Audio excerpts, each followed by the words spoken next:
have had a terrible and corrupting influence. Now, to introduce our wonderful featured speaker this morning, I'm presenting to you Ellen Hathaway. Ellen is currently the National Grassroots Coordinator here at the Leadership Institute.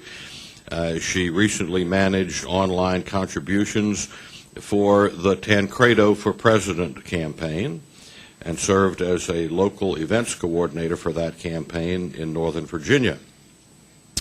Ellen is a 2006 graduate of East Texas Baptist University in Marshall, Texas, with a degree in political science, history, and secondary education.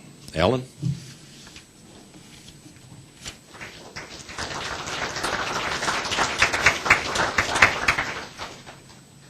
Good morning. It's good to see everybody that turned out this morning. And I'm so excited to introduce Michael Farris to you this morning. He is one of the most premier defenders of the free market education in America. He has been pushed around by the left and negatively labeled by the media for boldly standing up for family and defending parental rights. Mr. Farris is the founding president of Patrick Henry College, which was labeled by the Washington Post as God's Harvard. Its fast-rising reputation as a quality educational institution and its goals, particularly its chief goal, to turn out as many government leaders as it possibly can over the next few decades, and it's certainly doing a good job. He was named one of the most significant 100 Faces of the Century in Education by Education Week magazine. Mr. Farris is also a professor of government at Patrick Henry College, teaching constitutional law. He has argued constitutional cases in the United States Supreme Court, 6 of the United States Circuit Courts of Appeal, and in the appellate courts of 12 different states. He has been one of the leading social conservative activists on Capitol Hill for nearly 20 years and received his Juris Doctorate and honors graduate of Gonzaga University School of Law in Spokane, Washington. He graduated magna cum laude from Western Washington University with a degree in political science. Mr. Farris ran for governor of Virginia in 1993.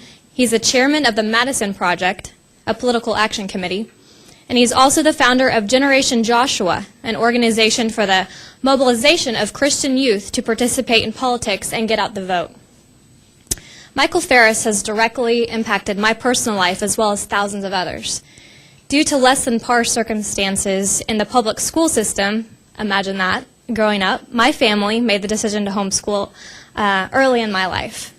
And my parents sought guidance through Michael Farris's organization, the Homeschool Legal Defense Association, which was founded by Mr. Farris in the early 80s. As well as through Farris's publications, my parents kind of, took from Mr. Farris and his experiences of how to educate our family. And when I was in high school, I decided to attend one of Mr. Farris's political activism camps at Patrick Henry College, which is where I first developed an interest in American government and politics. So I, thank you for for intriguing my interest in that. I probably wouldn't have ended up here at the Leadership Institute were it not for him. So people that work at LI probably hate you now. So my family owes a great deal, as well as our country, to Mr. Farris, and we are truly grateful for your bold stance on the parents' right to oversee their child's education. So I welcome Mr. Farris.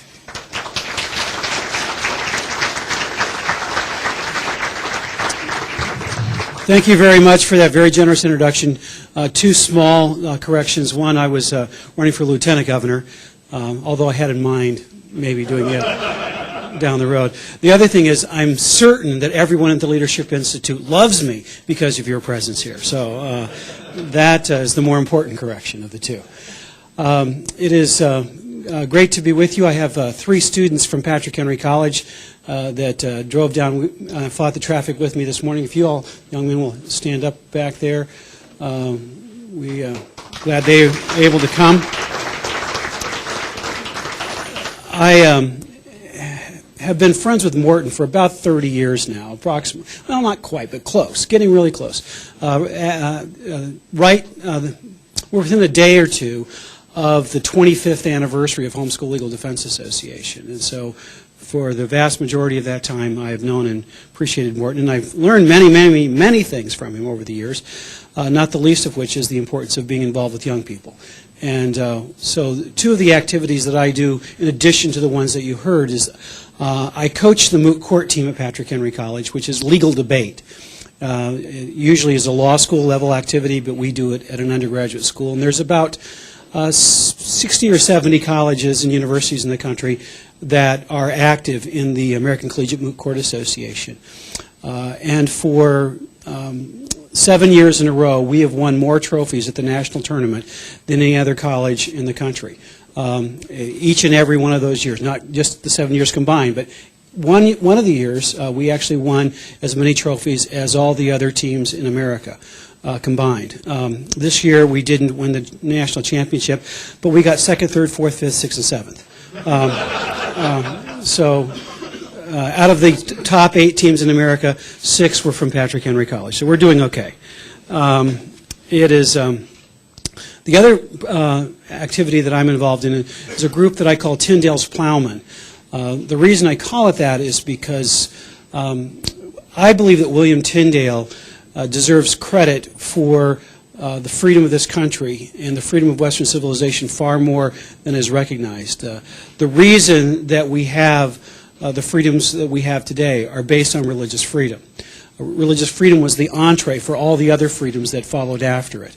And the reason we have religious freedom is because some brave people fought the battle for the right to print and possess the Word of God. And William Tyndale led the fight for that. And his work really was the forefront of all the battles for freedom, not the least of which he solidified the English language in its current form more than any other person. William Tyndale's achievements were remarkable. And so I named this group of young people that I work with Tyndale's Plowmen in honor of his achievements for freedom. But the purpose of the organization is I interview young people at Patrick Henry who want to run for office, and we engage in a variety of mentoring activities and taking them along with me on events like this is part of that. So thank you for letting me bring them along today. I want to talk to you this morning about the situation relative to parents' rights, and it's interesting that we had the international discussion. I'm getting a degree in international law right now. I didn't have enough to do, so I've been admitted and I'm partway through the program at the University of London, getting a degree in public international law. The first 4 exams I took were on the international rights of the child, taught by one of the lawyers who helped to write the UN Convention on the Rights of the Child. I'm doing opposition research and getting a degree for it. I'm now in the final stages of the law of treaties, and then we'll go on. I have to pass 16 courses to be able to get this LLM in public international law.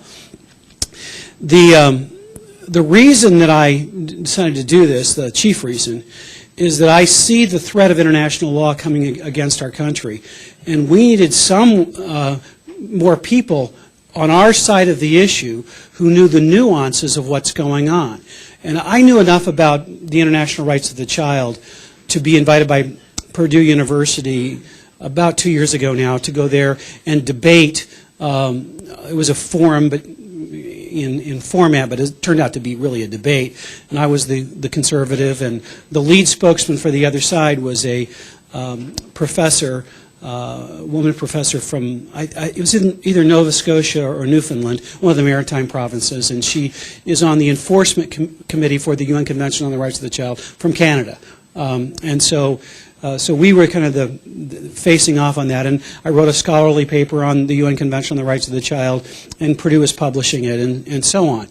But even with that background, I had no idea of how bad things were until I delved into these 4 courses from one of the feminazis that leads leads this effort at the University of London. What these people have in mind for the world through the UN Convention on the Rights of the Child is astonishing. The woman from Canada said at this conference at Purdue that the UN Convention on the Rights of the Child gives us a philosophy of life that should guide all of our lives and should be the core of our existence. In reality, this is a replacement for any other religious activity, particularly for Christianity.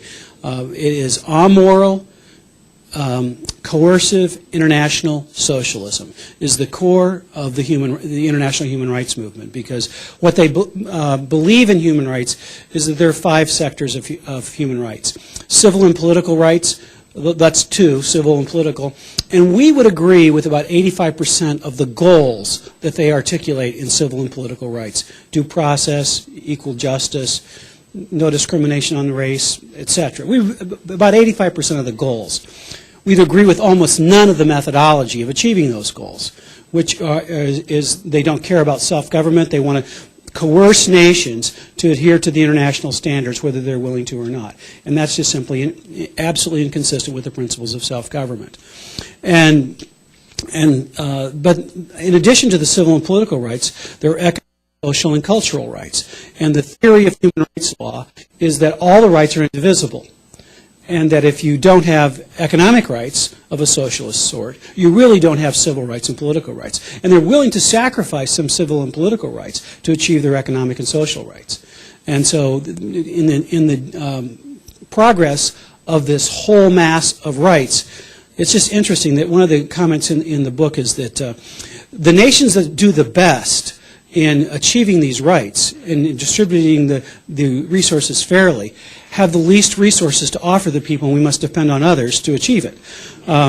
It's just remarkable their forthrightness about it, and also their stupidity in not waking up and seeing what the cause of all this is. But all that to say, the core in the children's rights, parents' rights sector, the core problem with the UN Convention on the Rights of the Child is this. It replaces a 400-year-old tradition of English American law that the best interest of the child is a legal standard that can only be used after there's proof that the family's broken. If the parents are convicted of abusing their children or neglecting their children, or if you're in a divorce situation and the family's being set asunder, then and only then, when the family's broken, can the government decide what's better for the children than what the parents say. But until you've been disqualified or until the family is proven in court to be broken, then the government cannot decide what's best for children. The parents have the ability to decide what's best for children unless you're in one of those broken situations. So what the UN Convention on the Rights of the Child does is this. It says that all children deserve the government's oversight for the best interest of the child in everything. In everything. And so, how would that work? Washington State, when I was practicing law there in the very early 80s, late 70s, early 80s, had a law on the books that implemented the core principles of the UN Convention on the Rights of the Child. It's since been modified, but at the time it was on the books, and the child's wishes were paramount, and the best interest of the child could be achieved even without proving that the family was broken.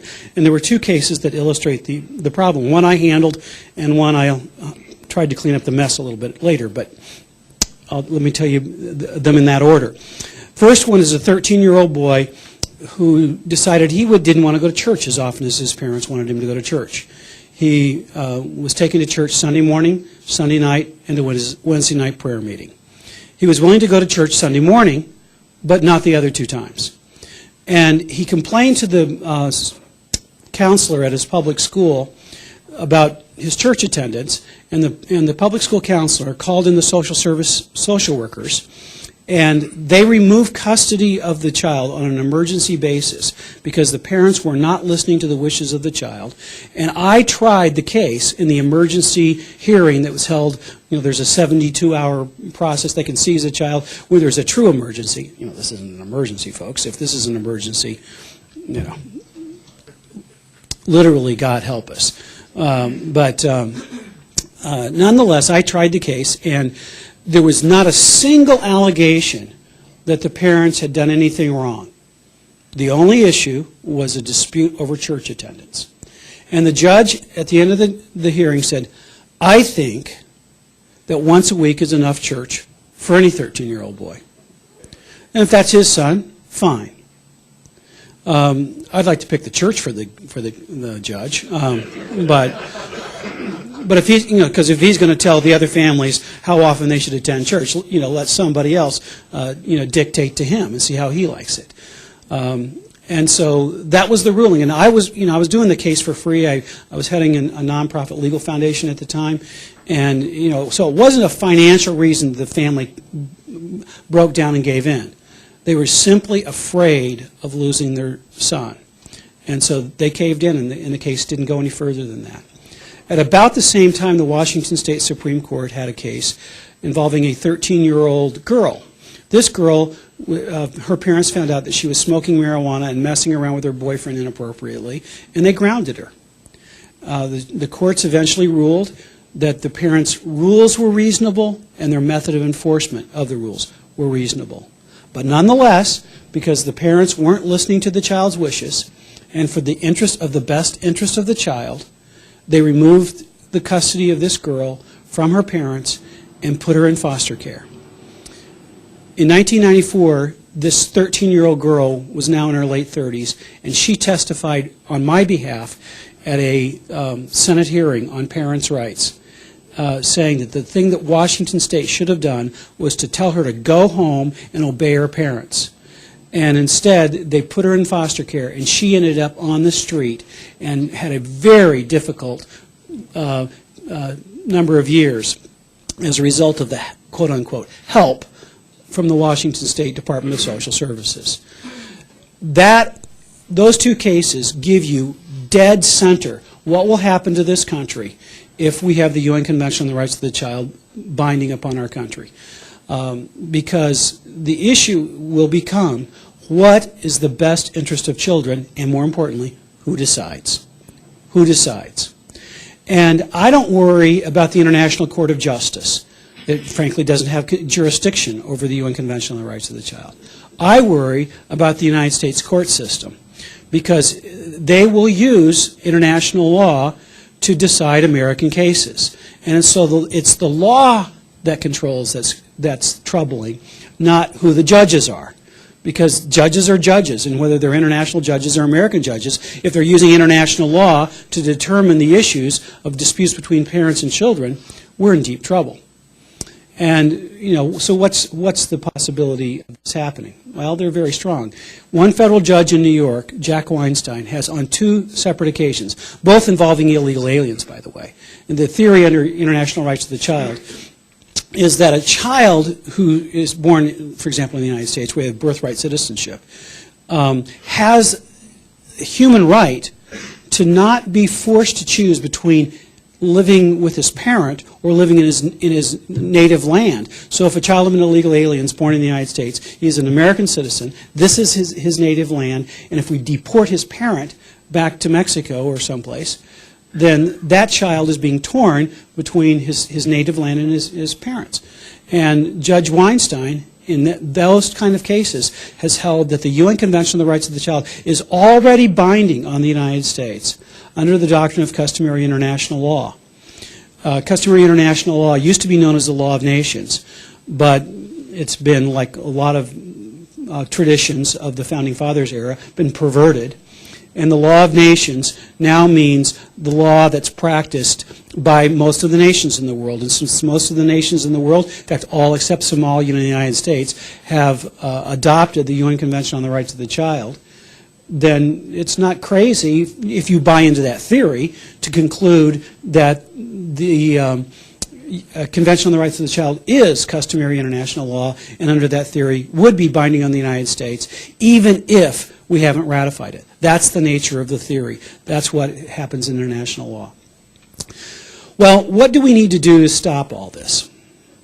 Well, the first thing we do is need to pay attention to what political candidates think about the UN Convention on the Rights of the Child. Hillary, of course, was the one that announced for her prior administration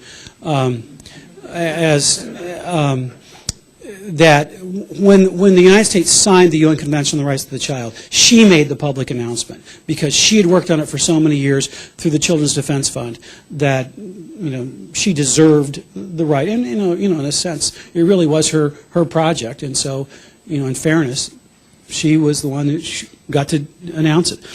Obama is pushing a resolution through the United States Senate right now on the Millennial Declaration, which is under international law terms, is a soft law document signed by Bill Clinton, but it calls for basically international socialism. It calls for the ratification of the UN Convention on the Rights of the Child. It calls for the ratification of the Convention for the Elimination of Discrimination Against Women, CEDAW, which is the Equal Rights Amendment with the chainsaw, and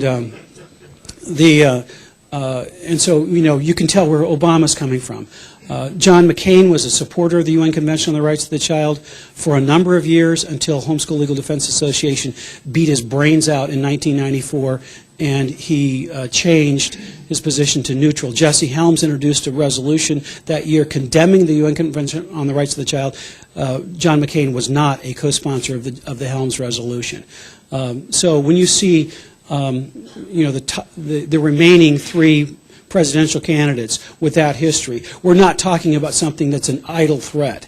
This is a realistic issue that we need to face seriously and recognize that we've got real problems coming. Before I give you the solution, let me give you one more problem. Parents' rights are an implied right. You can read the Constitution in vain finding the word parent or child or anything of the sort.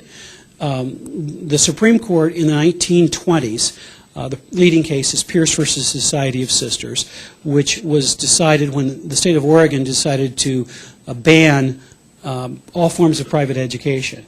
And a Catholic school and a military school, on behalf of the parents in that school, went forward into federal court and challenged the constitutionality of that. And the Supreme Court, relying on the traditions of Western civilization, interpreted the term liberty to include the liberty of parents to direct the upbringing of their children, and ruled that the Oregon law was unconstitutional. That was the beginning, really, of the fundamental rights doctrine of the Supreme Court. And so parents' rights have, at least in terms of the era of recognition, are the longest-standing fundamental right in the United States. Now, freedom of speech recognized as a fundamental right came exactly 7 days later, but, so parents' rights have a 7-day lead on freedom of speech being labeled fundamental. The court made up this doctrine of fundamental rights and have divided our rights into fundamental and non-fundamental, which the founders wouldn't recognize the divisions because, for example, property rights are considered a non-fundamental right. The founders, as the recent eminent domain case, you understand now a little more about why they were so quick to say that we could steal people's private property to give it to other private persons, because it's not a fundamental right in their scheme of values. But be that as it may, parents' rights has that proud tradition. However, Justice Scalia, for good and honorable reasons, even though I disagree with him, I mean, he's, to me, the second best justice on the Supreme Court, Clarence Thomas being the best. Now, the two new justices haven't yet had enough time for us to understand where Alito and Roberts are going to be. They're in the hunt, certainly. But of the two that have been there for a long time, I think Justice Thomas is the best, and Justice Scalia is second best. But Justice Scalia has got a couple of areas that I strongly disagree with him. One's religious freedom. The other is parental rights. And in the most recent parental rights case, Troxel versus Granville, Scalia held that because parents' rights are not listed in the Constitution, not enumerated, he as a judge cannot enforce them. He made it very clear that as a political concept, he thinks parents' rights are wonderful, but that judges shouldn't be enforcing unenumerated rights. And so I think it's an honorable position, it's an understandable position, it's principled, but it leaves us in the lurch on the issue of parents' rights. And if we were to take the vote today on that issue, and since we don't know where Justice Alito and Chief Justice Roberts are on the subject, if those two join with Justice Scalia on that point, we already have a 5-4 majority against parents' rights. Justice Thomas, in that same case, said, if this issue had properly been briefed and argued, I might consider joining with Justice Scalia. But since it wasn't, I'm not going to go off on that limb now. I'm going to stand with the tradition until we have the proper case before the court. And so if Justice Thomas goes with Justice Scalia, it's 6-3 against parents' rights. Not that any of them would vote against it if it was in the text of the Constitution. They would be the best defenders of parents' rights. But since it's not in the text, we've got a problem. Now, the answer to the international law matter, the only way you can stop customary international law is by a governing document of a fundamental character. That's the rules of international law.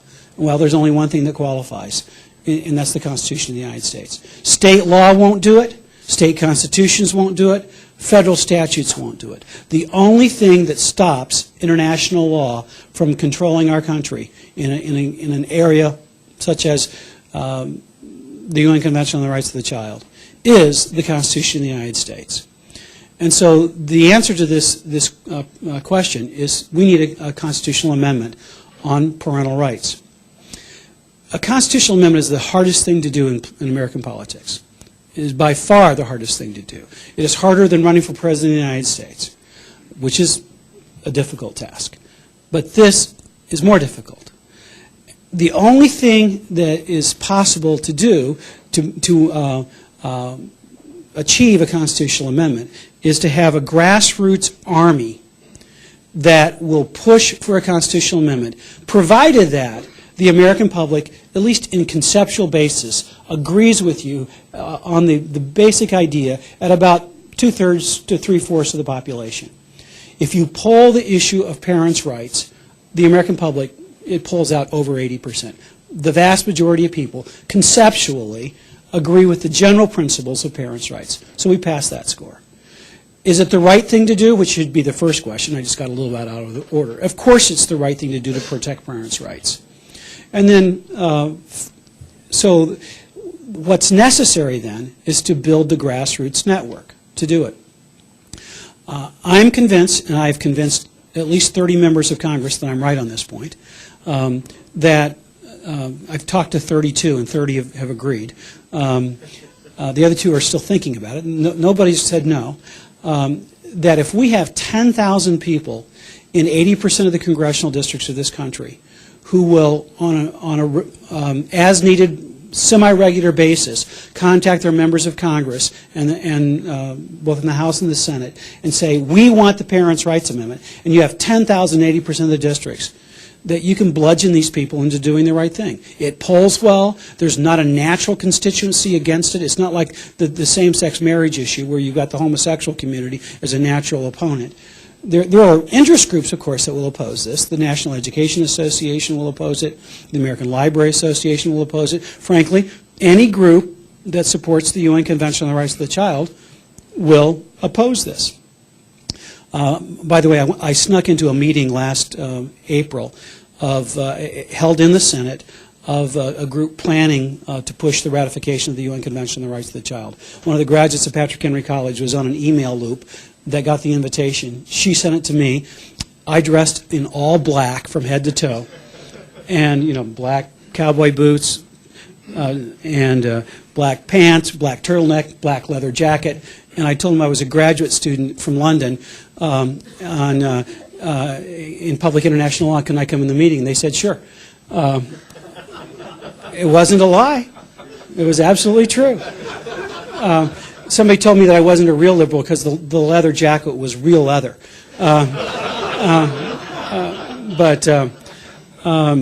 So speaking at the meeting were 3 American law professors from Chicago, Georgetown, and Northwestern, all very high-end schools.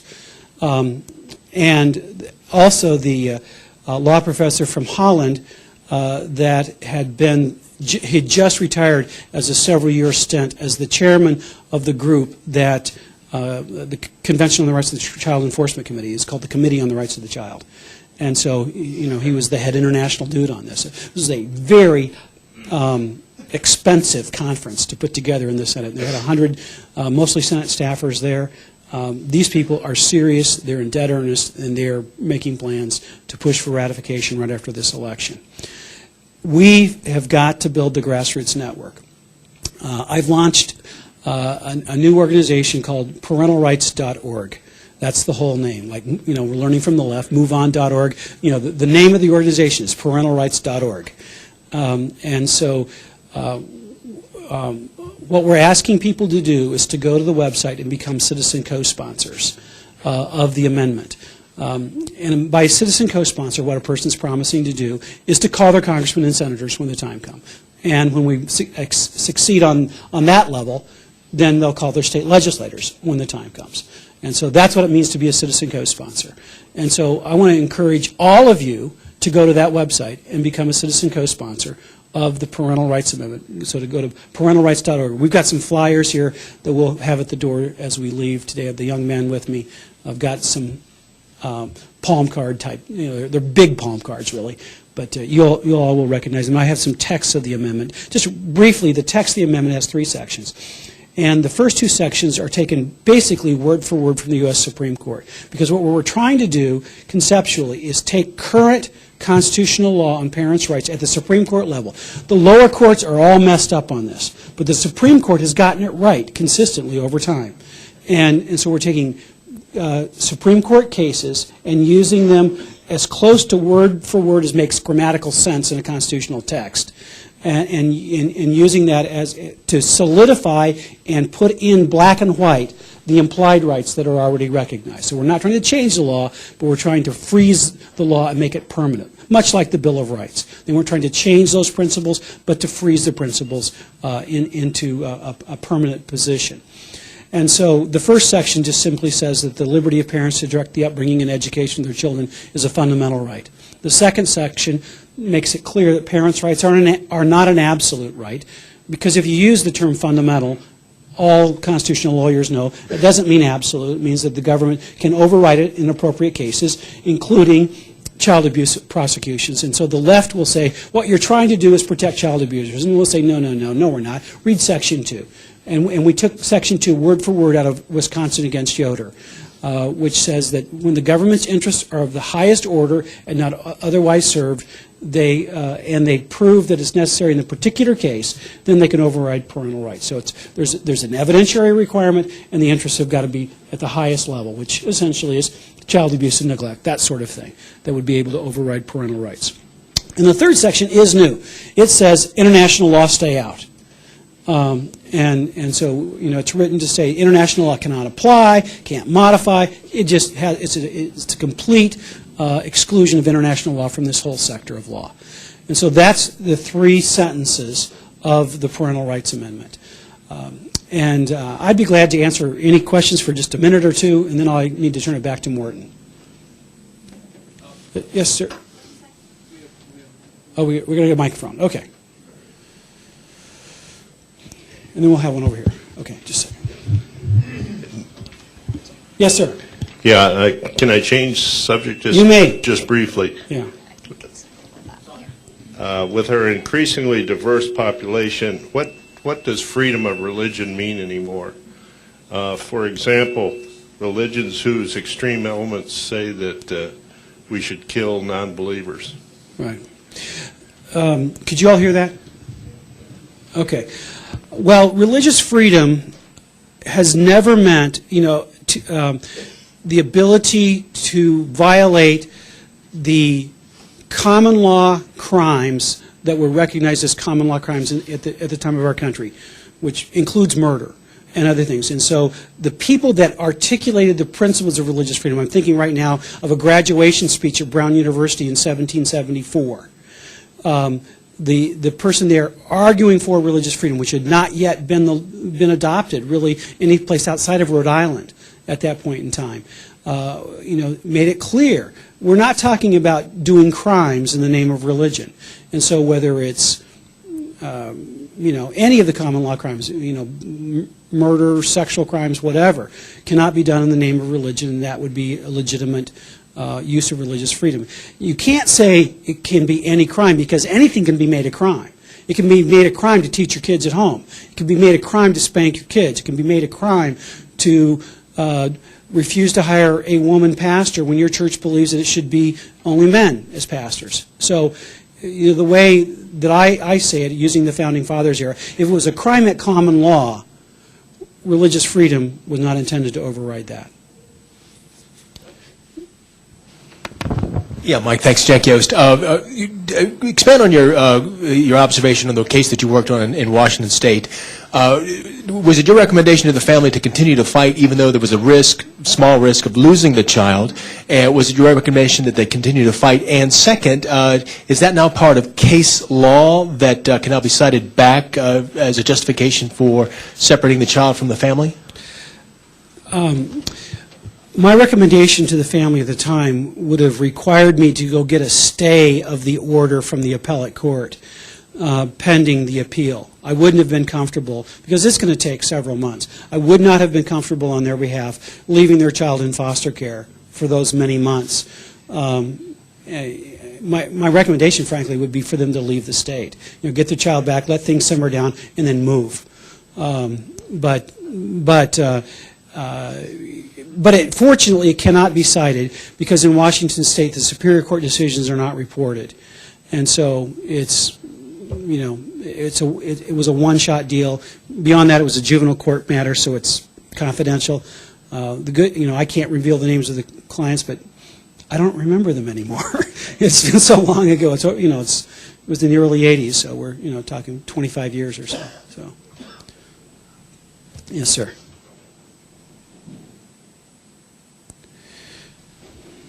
Sir, what do you consider to be the impact on your effort of the tremendous increase in children born outside of marriage?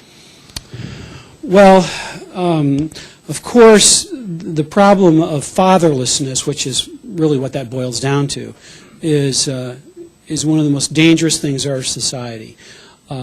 Virtually every social ill in America, crime, drug dependency, alcohol abuse, all kinds of antisocial behavior are directly correlated to the lack of a father in the home.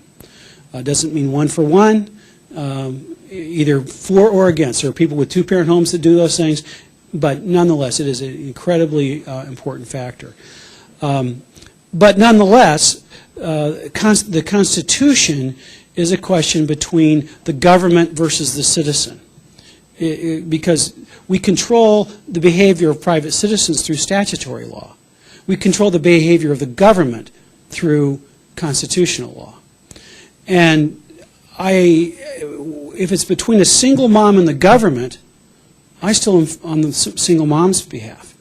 And so the question of what happens between the mom and her, the child's father and mother when they're not married and all of that, that's a question of a whole different sector of law, and it's difficult, but frankly, I'm on the side of the person who's taking the responsibility to raise the kid.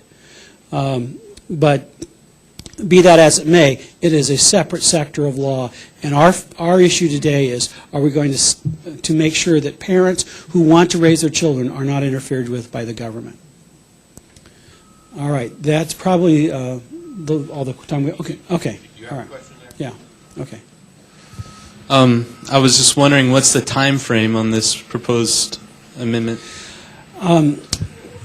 We're talking to some people about being the lead sponsors on this right now, and I think I've got it nailed down in the House, and we're getting close in the Senate.